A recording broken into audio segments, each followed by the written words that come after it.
ঢাকার প্রায় সব সরকারি হাসপাতালের আশেপাশে গড়ে উঠেছে অনুমোদনহীন ক্লিনিক ও ডায়াগনস্টিক সেন্টার। ঢাকার ঐতিহ্যবাহী স্যার সলিমুল্লাহ মেডিকেল কলেজ ও মিটফোর্ড হাসপাতালের পাশে গজিয়ে উঠেছে অসংখ্য অবৈধ মেডিকেল ক্লিনিক ও ডায়াগনস্টিক সেন্টার। এসব প্রতিষ্ঠানের বেশিরভাগই সরকারি অনুমোদন নেই। নেই ফায়ার সার্ভিসের অনুমতি কিংবা ইমার্জেন্সি এক্সিট। কয়দিন থাকতে হয়? ডাক্তার হয়তো 2 দিন থাকে, 3 দিন থাকে। এখন একটা ডাক্তার তো একটা রোগী অপারেশন করার পরে যতক্ষণ পর্যন্ত বাসায় স্যাটিসফাই না হবে ততক্ষণ তো 2 দিন থাকে, 3 দিন থাকে। আপনাদের এখানে লিফট নাই? না দাদা, আমাদের এখানে লিফট নেই। আমাদের এখানে এই যে 15 বছরের প্রতিষ্ঠান এইভাবেই, যখন আপনি এত ছোট স্পেস আপনি লিফট দিবেন কি করে?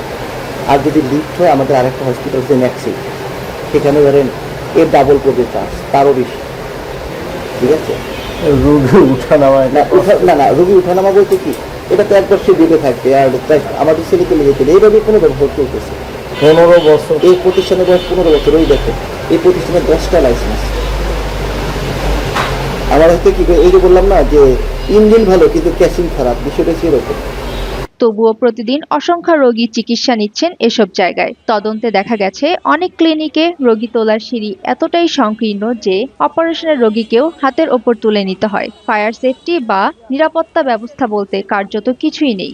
এদিকে অভিযোগ উঠেছে সরকারি ডাক্তারদের অনেকে অফিস শেষে কিংবা দায়িত্ব চলাকালীন সময়েও এসব ক্লিনিকে প্রাইভেটভাবে রোগী দেখছেন। এই স্কিনের ডাক্তার একজন আছে, নীলুফা আছে 2টা থেকে, আর স্কিনের আরেকজন ডাক্তার আছে মুস্তাফিজুর রহমান, উনি 3টার পর থেকে, 3টা থেকে। নীলুফাটা 2টা থেকে। ওনারা কি বলে, লিফটে? হ্যাঁ, লিফটে। 2টা থেকে কটা বলছে? 2টা থেকে পেশেন্ট যতক্ষণ থাকে।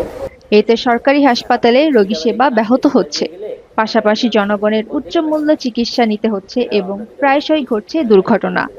স্থানীয় বাসিন্দারা বলছেন এসব অবৈধ প্রতিষ্ঠান বন্ধে প্রশাসনের দ্রুত পদক্ষেপ প্রয়োজন।